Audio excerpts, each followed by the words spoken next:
Welcome to the Your Leadership Legacy podcast. My name is Tina Paulus-Krause, and I'm so excited to bring you this next podcast dedicated to you high performers out there who want to reinvent yourself, reinvent your business, maybe your career, all of it.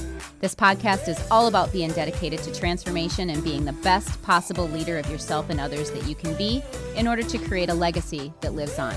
Welcome to Your Leadership Legacy. My name is Tina Paulus-Krause. I am the founder and CEO of True You Teams. And here we go. Hey everyone, we are here. Yes. We are literally showing up. We are just a bunch of random awesome women who are like, you know what? It's the end of the year, right? Everybody is looking ahead to 2023, trying to figure out like, what does my 2023 look like? What is my vision? What are my goals? All that good stuff. And so a lot of the times at the end of the year, like it gets to be December 31st, I'm like, dang, I wish like in November we would have started talking about this. And so we all got together this year and we decided, no, we're going to start talking about this now. So welcome everyone. Hi, everyone. Hi, Tina. Hi. Yeah, so we get to talk about vision today, the vision, right? Reimagine the vision. And so our vision for this call is to really just sink into what is vision and why is it important and what are our visions, and just to kind of get the vision conversation started, because so often we get to the end of the year and we're like, oh, I don't know what next year is going to look like. And it's really, really important. So I don't know who wants to go first or whatever. We're just kind of talking, but talk to me about what vision means to you guys and why it's so important. Well, I'll go first. Hi, I'm Lorna, and I am just so excited about this conversation because this is my jam, vision. Because here's what I always say. I was even on a call this morning and I typed it in the call. It all starts with vision. So what does vision mean to me? Vision is the lighthouse. You know how when you're on the sea, you're out in the middle of nowhere, and then you see this little thing very, very far away, but it's circulating a light and you can see the light. First, you couldn't see anything, and then it appears and it's guiding you and you're watching it and it guides you to the land. So when I think of vision, that's how my imagination works, you know, really pulling that lighthouse is pulling me towards land.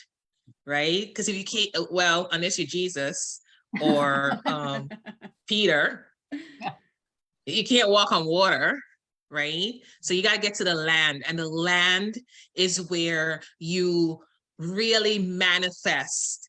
The land is an analogy for manifestation. It's the thing that you said that you wanted, right?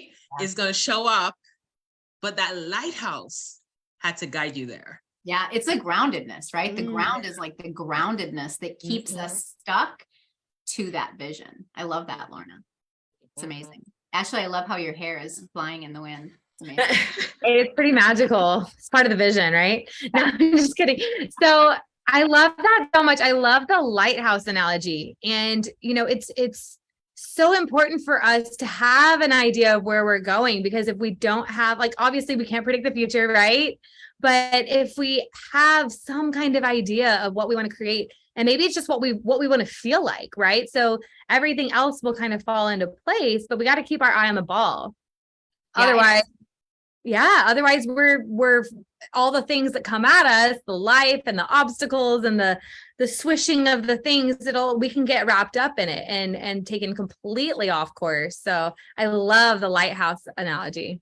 Yeah, lots of noise out there that keeps us distracted if we let it, right? When I think of vision, I think of something that moves me upward, you know, and I think this conversation is perfect for today, that there's a full moon. And so everyone's like outside, you know, like feeling the effects of it, whether you know it or not, whether you think you are or not, whether you believe it or not, you know, we're being affected by the moon. And so when I think of vision, I think of like the sun, the moon, something that pulls me upward, something that I can see. So I love that. We started with the analogy, the lighthouse, and we talked about centeredness and groundedness. And in yoga, there is I'm a yoga instructor. I'm Rima, by the way. I didn't even say hello, everyone. And in yoga, there is a pose. It's called Utkatasana. That is the Sanskrit term. And it's sometimes called fierce pose or chair pose. And so you stand up with your toes, knees, ankles together, and then you bend your knees and you drop your bottom like you're about to sit in like a little kindergarten chair. So you want to get low.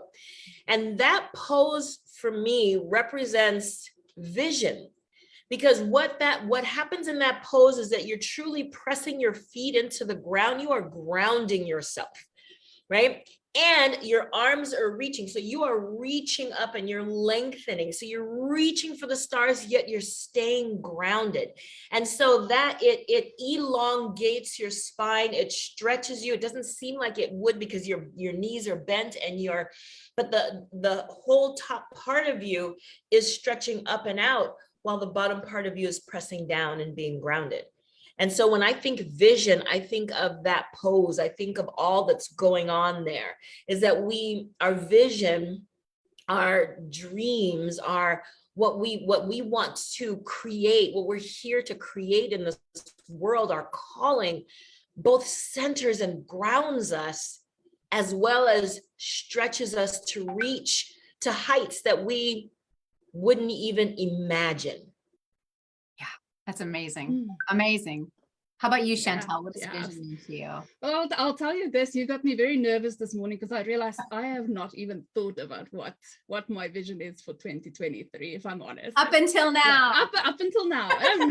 Now I'm very enrolled in it. Yeah. But yeah, for a long time, I got very in my head about vision. For me, it was very much a tick box of, oh, I'm going to do this. I have all these pretty pictures on my vision board, and it's like, oh yeah, ticking them off. But it is very much realizing it's a way of being for me now. It is like, what am I creating in terms of a way of being in the world, and how am I being too? All the other stuff follows along, but it starts with going deep in that. Yeah, it's so easy to be in the doing, right? Do. And we have all these checklists, and especially as we get closer to the holidays, and there's all these checklists of what we're supposed to do. But when we get into the doing, that's the noise. It takes us away from being lifted up and going towards that vision of what we're really trying to create. So I love the analogy when we talk about New Year's resolutions, right? We all make these New Year's resolutions. I've done it for years and years and years. And by January 18th, like what, 80% of the people have dropped their resolution. And so it's not like, okay, we're in planning season, let's create something and throw it on the wall and then never do anything with it. To me, when we think about vision, it's about, yeah, let's figure out and get super clear on what that is, but it's the implementation of it. And I feel like, especially in coaching and stuff, like in training, like that's what we miss. We all we have a pretty good idea of who we want to be and where we want to go and what that looks like. And when we cannot get stuck in the noise, and when we can reimagine, right? There's that reimagine word, and we can reimagine being a different way. That's where I want to go next. So Chantel, I'm going to start with you first. You're like, oh, thanks, Tina. You're awesome.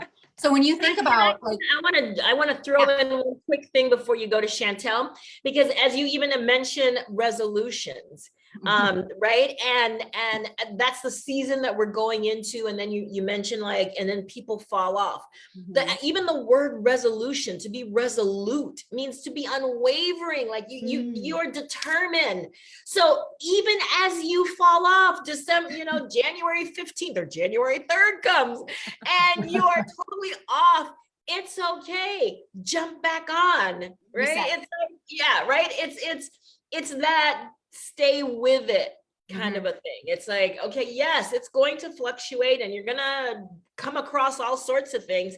But if you are resolute, you're like, oh, that didn't work. Okay, I'm back on. Oh, that didn't work. Okay, I'm back on. Oh, I'm off track. I'm back on. Right. So yeah. So anyway, I just want to throw that in as we talked about resolutions to kind of connect us to the word resolute. Yeah. I want to add a word. Unwavering, going back to being on the sea, right? Even though the storms are going to come. Yeah. Because we all have storms in our lives. We have them every day, right? And when you're unwavering, Even though you feel like you're drowning, you're still reaching back up and you are really going for it because you see that lighthouse, you know? So thank you for that word. Resolute. Unwavering commitment and unwavering resilience. Like what? Yes, things are going to happen. We're going to get thrown off course a little bit. It might be a little rocky, but if it's a resolution, if we're choosing it, then we get to be committed to it. Yeah, I think what happens is like we go into self beat up. I mean, I know I do. So I have this commitment. I say that I'm committed to it. Like I say that I am, but I'm not doing and being who I need to be to actually, you know, we forget about it. We go into other things, whatever that is. And then we guilt ourselves into it, and it's shame and blame and all this stuff, when really it's just a reset. If I say I'm going to lose 50 pounds in 2 months and I lose 40 pounds in 2 months, it's not a failure. I lost 40 pounds. I get to reset. I get to go, okay, that happened. Now, what am I committed to for these last 10 pounds? And what is that date? Who does what by when kind of thing. So it's like, to me, it's about reimagining how we make ourselves feel when we fall off course, because the world is so noisy right now. And there's so much out there that the need to reset and constantly reset is it's almost like a new leadership skill set. So that's where I was going with you, Chantel, is when you think about reimagine, and when you think about doing it differently, when we talk about vision and our North Star and where we want to go, what does that mean to you? What does that look like? That's a good question. Doing it different, reimagining, doing it. I think for me very much, and I so relate with you. Like I immediately, if something goes wrong, I go into self beat up until now. Self beat up, oh, clearly I'm proving myself right. Like, oh yeah, you see. So doing it differently would very much be exactly what Rima and Lorna was saying, is like taking a breath, going, oh, so this didn't work, let me go again. Instead of leaving it completely, just restarting and going, recommitting. What worked, what didn't work, and going forward. Yeah, the recommitment. So when we think about 2023, I mean, Rena, I want to call you forward, because I've known you for a while now, and one day you just decided to get up and move. And it was because you had a really strong vision. So I want you to talk about that. Like, what prompted that vision, and you implemented. Implementation is where we generally fall short, and you implemented, and you're there now, and it's amazing to watch. So I want you to talk a little bit about that. Absolutely. It was scary. And I was asked by some mentors, people that I looked up to, you know, what's next for you? And my vision was, I'm like, it would be great to go and live in this great, beautiful place. It was in the middle of the, you know, chaos of the world that we've been living in the past couple years. And I thought it would be so great, you know, to just go and live in somewhere beautiful. It'd be great to just, you know, get up and go. And they're like, what's stopping you? I'm like, right?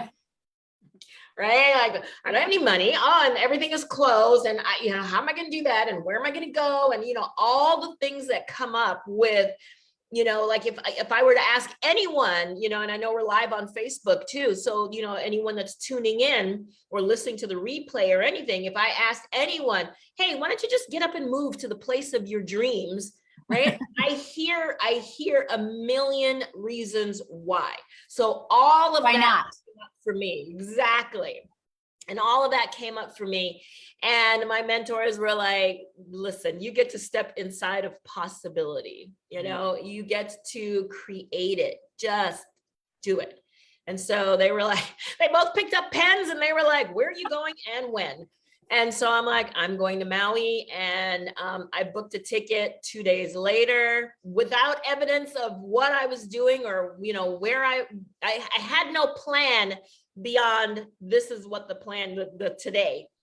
And I left 10 days later, and I have been here for 2 years. So I live on the beautiful island of Maui. It is such a dream. It is a beauty. Lorna got a chance to come and visit me. Yes. I'm next. You know, and I feel I'm blessed to live in a place where people save their lifetimes. They, you know, and plan to spend a week here or a long weekend or something. I mean, like that's where I am blessed to call home every day now.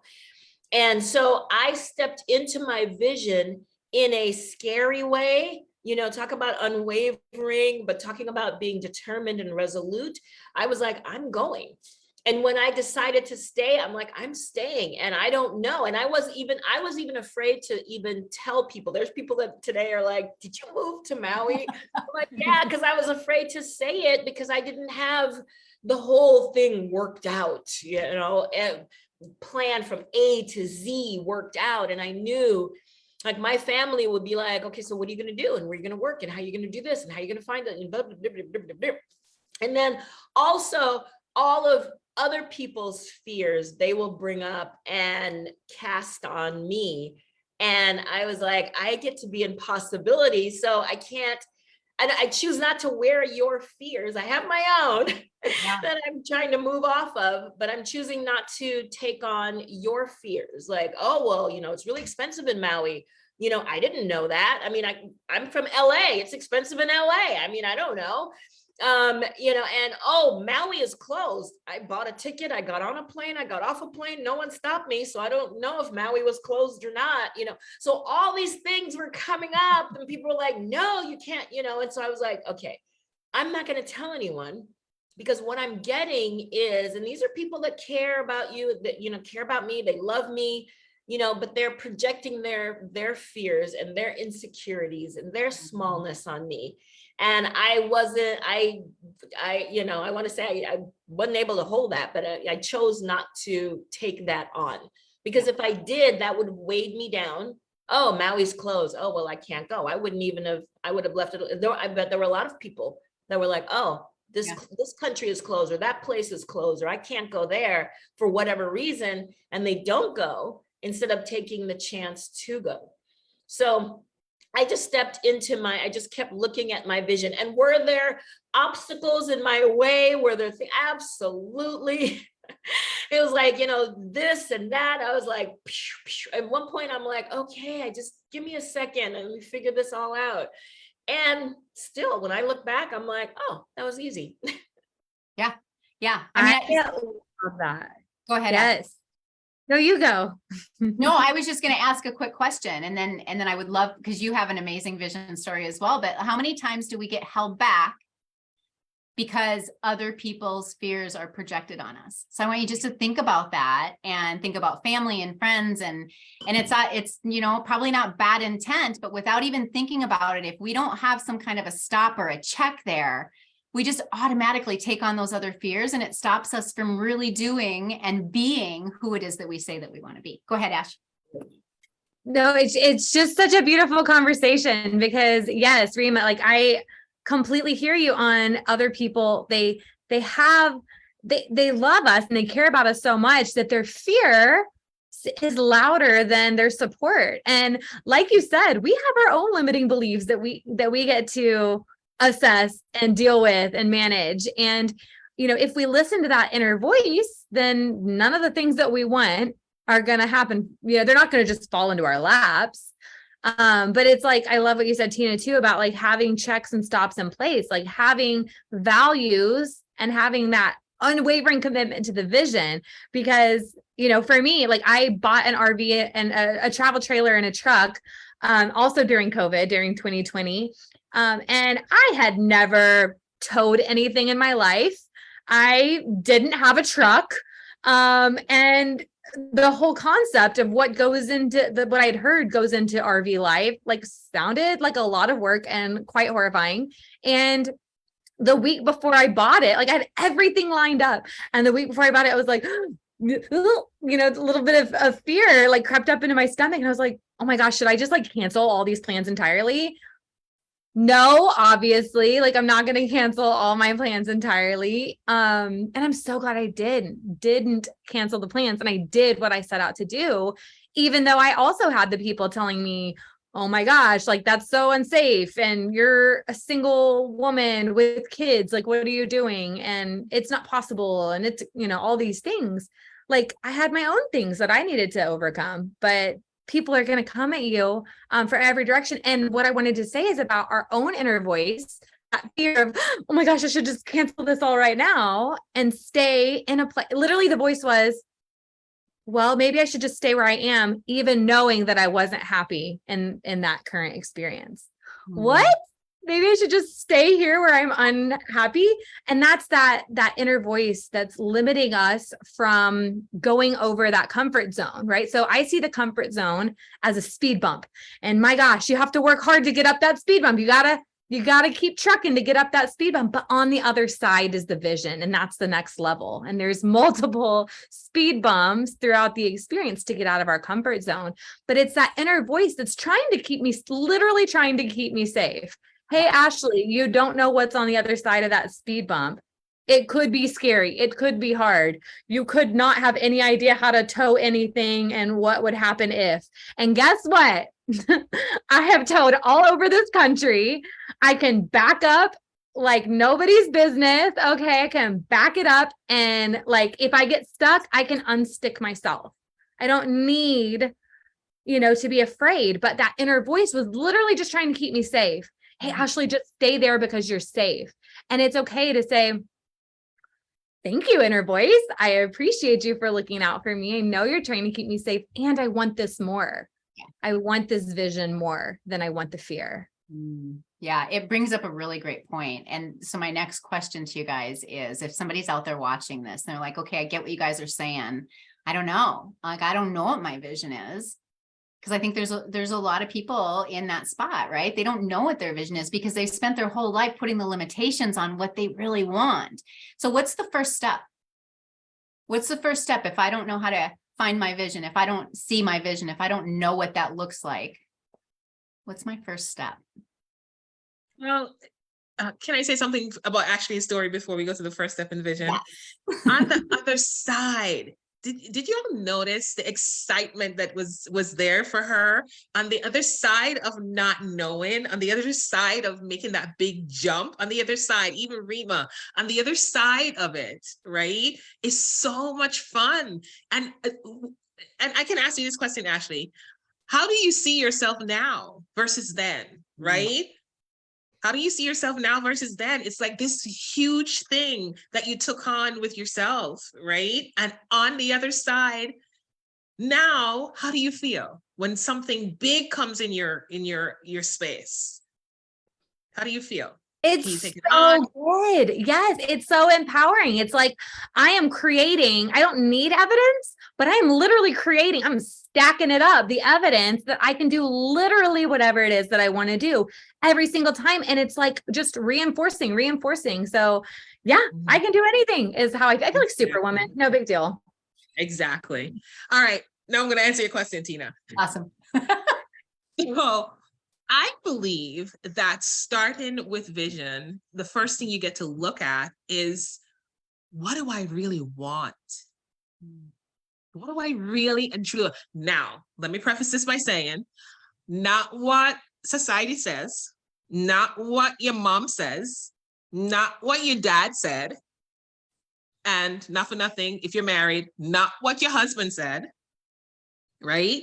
Not what your girlfriend said, but what do you really want at your core? Now, this is going to take a little bit of time. And when I say time, I don't mean like, days, months, years, meaning time with yourself, spending time with yourself to really look at what you want to create, what's going to make you happy at the end of the day. And I think that's so important. And a lot of times we don't make that time for ourselves to do that. So that's really a lack of intimacy with ourselves. A lot of people think intimacy is just about physical. Well, intimacy is not just about physical. It's about being intimate with yourself, who you be in the world, who you came here to be, and finding out that I'm going to use the word grounding again, grounding yourself within yourself to kind of like get to who do I really want to show up as. So really and truly knowing what you want for yourself, that's where your vision starts, because that's what's going to hold you in that position of strength. See, just like Ashley said, she wanted to go on RV. She didn't know how. All the voices were coming up. I'm sure exterior voices were at her as well, but because she was grounded in what she wanted for herself, that pulled her through. Anybody else? Awesome. No, I love that. Chantel? Yeah, no, exactly what Lorna said. I think it is very much about being intimate with yourself and allowing yourself to play with it and like to dream, to discover what it is that you want to create and what it is that you want to do. But intimacy with self, definitely. We talk a lot about time and intimacy, and how those two things are generally the two things that are a no, right? So whether whether you're buying something, whether you're figuring out whether you want to do something, it's whenever I feel the resistance inside, it's normally because it's either a time or a money issue inside me. So let's talk about that a little bit. So when we talk about intimacy, what does that really mean? Who wants to talk about that? I love where you're going with that, Lorna. Well, I don't hate. I'm going to take that back. What do you normally say? What do you always say, Tina? Erase, rewind, whatever. Cancel, delete. Cancel, delete. I'm taking it back. I don't hate. Intimacy is my stretch. And for me, it feels vulnerable and exposed. That's what I don't know. I think Lorna and I had this conversation. Intimacy for me feels exposed, like I'm putting myself out there, like you can see me. So yeah. And what's the fear of being seen? Rejection. Yeah. So how many times do we get held back from who we really want to be, where we really want to go, what we really want that vision to look like, because we're simply in fear of being seen? Yeah. And what happens when we get seen? What happens when we're seen? We build relationship. We build connection. We create relationship. And so if you're out there and you're like, oh, my vision, I don't know what that means, what that looks like and what that is, just know that it's on the other side of that fear. It's on the other side of those limitations that you've been putting on yourself forever and ever and ever. And when we let go of that, what I'm hearing all of you guys say, when we let go of that limitation, when we let go of that fear and literally just step into our vision and what that looks like, a whole lot of people around you will support you in that. Find the right people to support you in that. And so it's to me, what I heard you guys say is it's moving out of fear and into committed action. Right? Like, let's just get rid of this fear. And what's my first right next step? What's that first right next baby step that's going to take me in the direction of where I want to go? Versus getting overwhelmed that it's so big. I mean, Ashley, I can't even imagine. Oh my gosh, an RV. I mean, that had to have been very overwhelming. But until you got into committed action and just went and bought it, it never was going to happen. So that's what I'd like to talk about next. Like, what holds, when people are held back, what is like, if I'm feeling held back now, my vision, I think I know what my vision is, but I'm still in fear of moving forward. So what are some tools to help people get past that? One of the things that I notice that holds me back, and thank you, Chantel, for being vulnerable with what holds you back and what shows up for you. And one of the things that shows up for me is judgment. I feel that when I'm seen and when I do the things that, the calling of my heart, the move to Maui and all the other things that I create, I feel judgment. I feel when I say the things that I want, people will be like, oh, you can't have that. Oh, that can't happen. Oh, why are you? No, that's just, what, you bring it all the way back down and start here first before why are you even thinking, all of that comes up. And so I'm like, oh, I don't want to hear that, because then I feel small. And then what I do is I keep myself small by not going after it. Because now I don't want to hear that. I don't want to. And I know that that's, so then I'm like, I'll just keep myself small. That way nobody will tell me, And I think the first step is the messy step. I think it's a decision. It's a decision, and there's so many quotes out there, but, Martin Luther King has a quote that says, you don't have to see the whole staircase. Just take the first step. Love that. And I remembered that I got goosebumps. I remembered that with coming to Maui. I just like, okay, what do I do next? Okay, let's look and see. Okay, let's find a place to live. Okay, let's find a vehicle. Okay, let's find, where on the, and it was just step by step by step. And so once I made that decision, coming back to the resolute, right? Being resolute. I'm like, nope, I'm staying here. And so if I'm staying here, what would I do? Well, if I was going to live here, this is what I would do next. And then I took that step, probably kind of like Ashley. Ashley's like, okay, if I'm going to buy an RV, what would I do next? I'm going to go research and I'm going to find out about RVs and I'm going to see, I'm going to go in, right? You just start taking the steps. You don't have to go 10 steps down or, 3 years in and think like, but how would I solve that problem? It's like, just this one step here. I love that you're saying, what I'm hearing you say is breaking it down into those bite-sized steps, something about, I'm really bad at metaphors, something about not eating a whole elephant in one bite and, you got to like chip away, right? But what I also heard you say is it's a choice, right? It starts with a choice. What I want to say about the choice though, is before you even really are committed to the choice, if you're struggling with it, right? If you know what the vision is, you know what you want, and there is a choice to be made, it's like, what is the cost of me not doing the thing that I want to do? What is the cost of me not pursuing my vision? For me, in that one instance, and there's a million other instances, I mean, like the vision game is strong, okay? But like in that one instance, the price would have been, I am going to stay here where I'm unhappy. Sounds great or not, right? But like another thing is like, I wanted to be a public speaker, right? I was deathly afraid of speaking to even 5 people at one time because of those inner judgments, inner assessment, whatever. And so it's like, but do I have something I want to share? Do I want to, empower other people? Do I want to make a difference in the world? And is that more important? Or do I want to just stay here being womp womp and being afraid? Like, do I want to choose fear or do I want to choose the thing I want? So sometimes having that conversation supports you in making the choice because you're like, okay, like, do I want the thing or do I want to pay all the prices of not doing the thing? Yeah. I love how you turned it around with that question. What is the cost of me not moving forward? So ask yourself that, right? Like I ask myself that right now, like, what's the cost of me not moving forward? And when we really get honest about that answer is where we find where we can take committed action for sure. Yeah. And staying, a lot of times the uncomfortable, going and deciding on something that feels uncomfortable versus staying in comfort and being, like Ashley said, unhappy.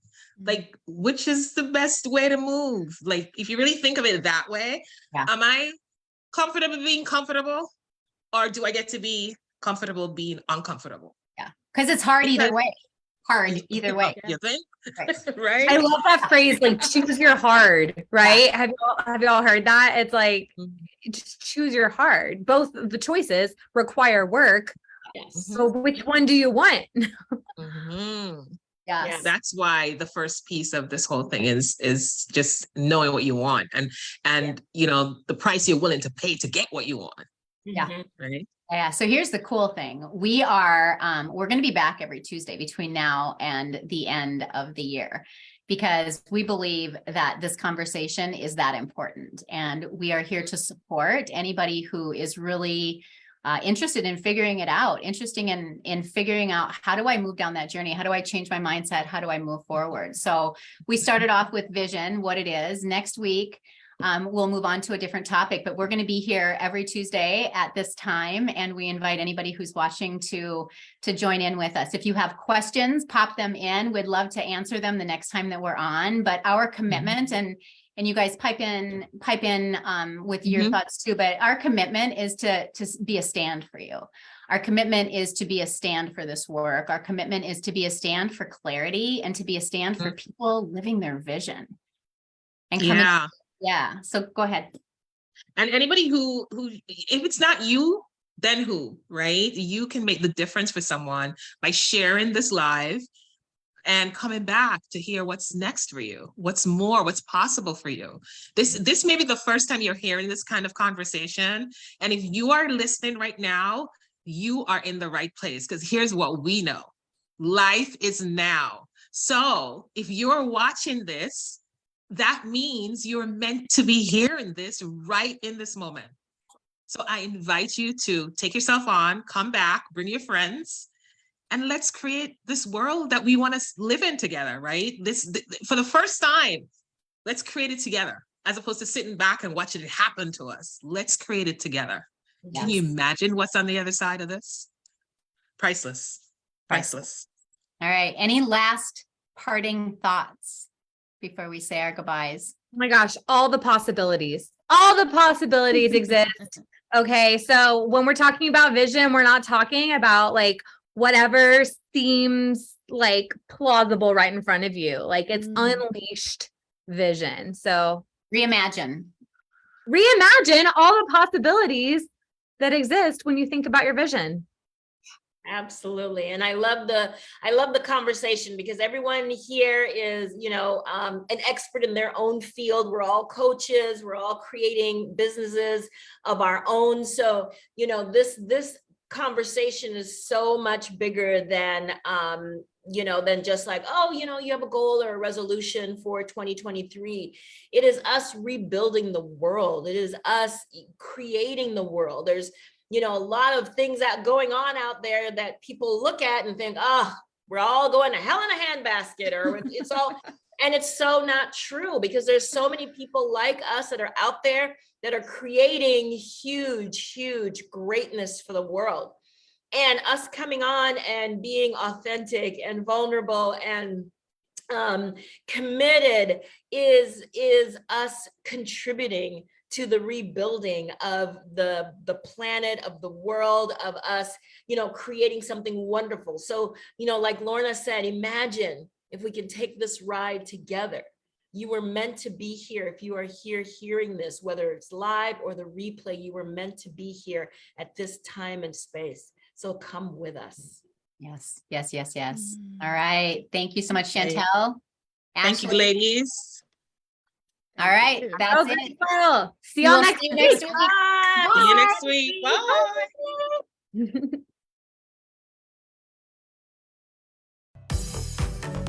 My name is Tina Paulus-Krause, and I thank you so much for tuning in. I hope you enjoyed the show. Check out our programs and events at trueyouteams.com. And until next time, make it an amazing day.